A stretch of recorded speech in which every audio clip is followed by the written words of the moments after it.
எல்லாருக்கும் வணக்கம்ப்பா. இன்னைக்கு வந்து முட்டை ஃப்ரை ரைஸு பண்ண போகிறேன். அதுக்கு தேவையான பொருள் கோஸு வச்சுருக்கேன்.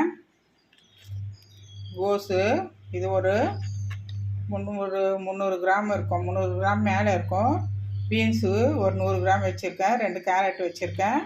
குடமிளகா அது ஒன்று வச்சுருக்கேன். கட் பண்ணி க்ளீன் பண்ணி கழுவி குடமிளகா வச்சுருக்கேன். அது பீன்ஸு, கேரட்டு, குடமிளகா, கோஸு. இது ஃப்ரிங் ஆனியன் இருந்தால் கூட நீங்கள் ஃப்ரிங் ஆனியன் போட்டுக்கலாம். என்கிட்ட ஃப்ரிங் ஆனியன் இல்லை. அதுக்கப்புறம் வந்து இஞ்சி பூண்டு பேஸ்ட்டு, அதுக்கப்புறம் இதுக்கு வந்து மிளகுத்தூள், முட்டை. இது வந்து அரிசி, இது பிரிஞ்சி அரிசி. அது வந்து பிரிஞ்சிக்குன்னு நான் வாங்கி வச்சுருக்குறது. அது வந்து பிரிஞ்சி அரிசி. இதை வந்து வடித்து அதுக்கப்புறம் நம்ம ஃப்ரை ரைஸ் தாளிக்கணும். அது பிரிஞ்சி அரிசி 1/2 கிலோ வச்சுருக்கேன். இப்போ தேவையானது சோயா சாஸ் வச்சுருக்கேன். அவ்வளோதான். இதை நம்ம செஞ்சுட்டு உங்கள்கிட்ட காமிக்கிறேன். இது ஒருத்தருக்கு ஒரு முட்டை போதும். இப்போ 3 பேருன்னா 3 முட்டை யூஸ் பண்ணிக்கிங்க. அதுக்கப்புறம் சோயா சாஸு, இஞ்சி பூண்டு பேஸ்ட்டு, அவ்வளோதான். வேறு ஒன்றுமே கிடையாது ஃப்ரை ரைஸுக்கு. கொஞ்சோண்டு நம்ம காஷ்மீர் மிளகாய் தூள் போட்டுட்டு அதுக்கப்புறம் கூட நம்ம கொஞ்சம் பெப்பர் போட்டுக்கலாம், நம்மளோட விருப்பம். வெறும் பெப்பர் போட்டு கூட பண்ணிக்கலாம் நீங்கள். இவ்வளோதான் இதுக்கு. இப்போ நான் வந்துட்டு இதை வந்து பண்ணி உங்களுக்கு காமிக்கிறேன். இப்போ இது ஃப்ரை ரைஸ்க்கு இப்போ வந்து ஒலை வச்சுட்டேன். ஒலை வச்சு அரிசி போட்டிருக்குறேன். இப்போ போட்டுட்டு இப்போ வந்து பலன்னு இருக்கிறதுக்கு இப்போது நம்ம வினிகர் கொஞ்சம் ஊற்றிக்கலாம்.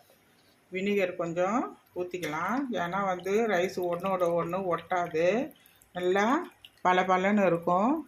எதுவுமே அந்த பிசுப்பு இருக்காது. அந்த ரெஸ்டாரண்ட்டில் ஃப்ரை ரைஸ் எப்படி இருக்குது பலன்னு அந்த மாதிரி இருக்கும். ஒரு 1.5 மூடி நம்ம ஊற்றிக்கலாம். அது கொஞ்சம் டேஸ்ட்டும் கொஞ்சம் புளிப்பு தன்மையும் கொஞ்சம் நல்லா டேஸ்ட் நல்லாயிருக்கும். அதனால் ஒன்றோட ஒன்று ஒட்டாது. ரைஸு நல்லா டேஸ்ட் நல்லாயிருக்கும். சாப்பாடு சூப்பராக நல்லா வரையாக இருக்கும். உங்களுக்கு வச்சு காமிக்கிறேன். இப்போது போதும், அது ஊற்றியாச்சு ஒரு 1.5 மூடிக்கு. இப்போது ஒரு பாத்திரம் வச்சுட்டேன். இப்போது ஃப்ரை ரைஸ் பண்ணுறதுக்கு இப்போது தேவையானது நம்ம இப்போது எண்ணெய் ஊற்றிக்கலாம். இப்போ ஒரு வெங்காயம் கட் பண்ணி வச்சுருக்கேன். இந்த ஒரு வெங்காயத்தை அதில் போட்டுடலாம்.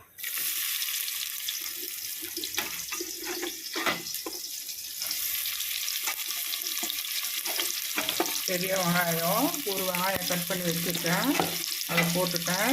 இப்போ வந்து தேவையான பொருள் ஃப்ரை ரைஸ்க்கு என்னன்னு சொல்கிறேன். இப்போ எல்லா காயும் போட்டு மிக்ஸ் பண்ணி ஒன்றா வச்சுருக்கேன். கேரட்டு, பீன்ஸு, குடமிளகா, கோஸு. கேரட்டு, பீன்ஸு, குடமிளகா, கோஸு எல்லாம் வச்சுருக்கேன். அதுக்கப்புறம் இஞ்சி பூண்டு பேஸ்ட்டு வச்சுருக்கேன். 3 முட்டை இருக்குது. அதுக்கப்புறம் இப்போ வந்து கொஞ்சம் காஷ்மீர் சில்லி, கொஞ்சம் மிளகுத்தூள், உப்பு, கொஞ்சம் கரம் மசாலா வச்சுருக்கேன். இப்போ இது நல்லா வதங்க. இப்போ அரிசியும் நம்ம போட்டாச்சு. இன்னும் கொஞ்சம் நல்லா ஒரு 10 நிமிஷத்துக்கு நல்லா வேகணும். முக்கால் பதத்தில் தான் வெடிக்கணும். நம்ம வெடிச்சதில் நம்ம அந்த சூட்லேயே வெந்துடும். அது சாப்பாடு அரிசி மாதிரி வெடிச்சிட போகிறீங்க. அந்த மாதிரி வெடிக்காதீங்க. இன்னும் ஒரு 10 நிமிஷம் தான் விட்டாது. இப்போ வந்து இது வந்து கொஞ்சம் வதங்கணும்னா இப்போ நம்ம முட்டையை உடச்சி ஊற்றிக்கலாம். இப்போ நல்லா சவந்துடுச்சு. இப்போ வெங்காயம் சவந்து வந்துடுச்சு. இப்போ நம்ம வந்து முட்டையை உடச்சி இதில் ஊற்றிக்கலாம்.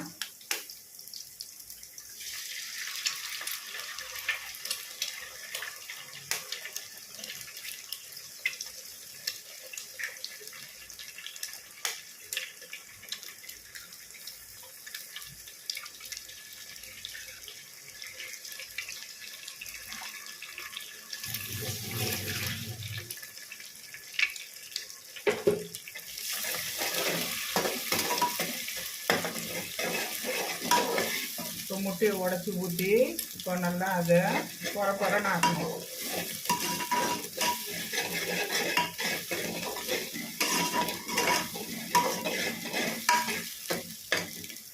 இப்போ தேவையான சோயா சாஸு அது கொஞ்சம் ஊற்றிக்கலாம்.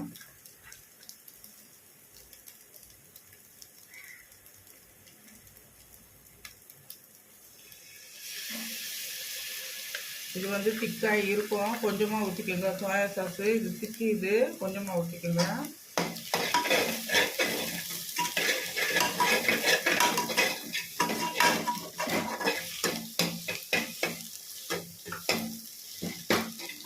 தேவையானது இஞ்சி பூண்டு பேஸ்ட்டு இப்போ போட்டுக்கலாம்.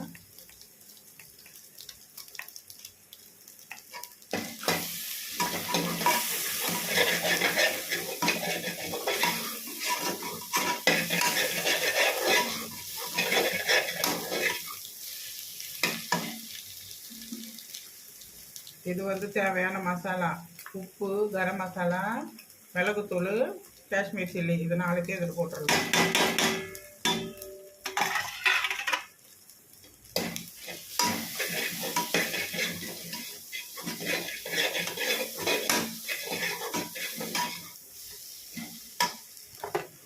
தேவையானது கட் பண்ணி வச்சுருக்கோம் காயை அதில் போட்டுருவோம்.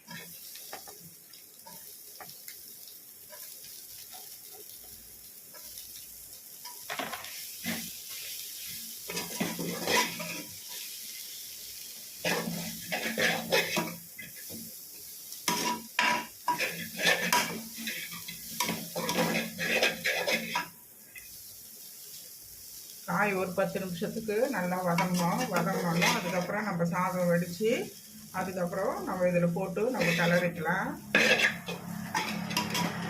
ஆனால் உப்பு எல்லாமே போட்டுட்டேன், உப்பு, மிளகுத்தூள், காஷ்மீர் சில்லி எல்லாமே போட்டுட்டேன்.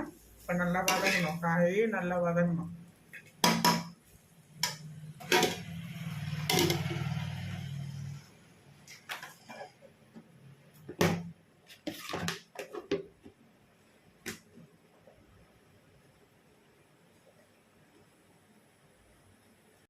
இன்னும் சாதம் இன்னும் கொஞ்சம் வேகணும்ப்பா. இன்னும் ஒரு 5 நிமிஷம் வெந்துடணும், நம்ம வடிச்சுக்கலாம். இன்னும் ஒன்று மலரணும் சாதம், நல்லா அப்படியே குச்சி குச்சியாக வரணும் சாதம். அது விட்டுற போகிறீங்க குழன்னு. அதுதான் ஹைலைட்டு ஃப்ரைட் ரைஸுக்கு. இந்த பக்கம் எல்லாத்தையும் வதக்கியிருக்கிறேன். இது ஒரு 5 நிமிஷம் அப்படியே சிம்மில் வச்சுட்டு நம்ம எல்லாத்தையும் இதை வதக்கி எடுத்துக்கலாம். ஃப்ரைட் ரைஸுக்கு வதக்கி எடுத்துகிட்டு அதுக்கப்புறம் சாப்பாடு போட்டு நம்ம இதில் போட்டு கலரிக்கலாம்.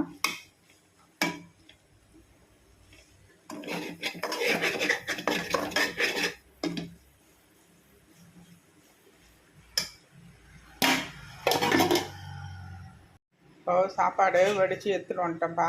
எப்படி இருக்குது பாருங்கள் சாப்பாடு, எவ்வளோ பழன்னு ஒன்றோட ஒன்று ஒட்டல. எப்படி ஃப்ரைட் ரைஸ்க்கு எப்படி இருக்குது பாருங்கள். இது சூடுல நான் உங்களுக்கு காமிக்கிறேன்.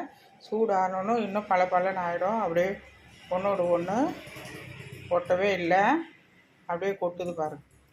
இப்போ இது ரெடி பண்ணி வச்சுருக்கேன் ஃப்ரைட் ரைஸ்க்கு. இப்போ நம்ம சாதத்தை போட்டு நம்ம கலரிக்கலாம். நம்ம 3 பேருக்கு தேவையானது பண்ணியிருக்கேன், 3 முட்டை போட்டு.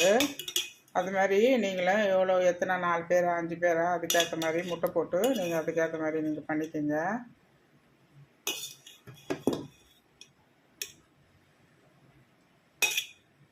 இப்போது கலரிட்டு நான் உங்களுக்கு காமிக்கிறேன். இப்போது ஃப்ரைட் ரைஸு கலரிட்டேன், கலரி முடிச்சுட்டு இப்போ ரெடி பண்ணி வச்சுட்டேன் பாருங்கள். அவ்வளோதான், இது தேவையானது. நம்ம 3 பேருக்கு தேவையானது ஃப்ரைட் ரைஸு ரெடி பண்ணி வச்சுட்டேன். இதை நீங்கள் வீட்டில் செஞ்சு பார்த்துட்டு எனக்கு சப்ஸ்கிரைப் பண்ணுங்கள். தேங்க்யூ.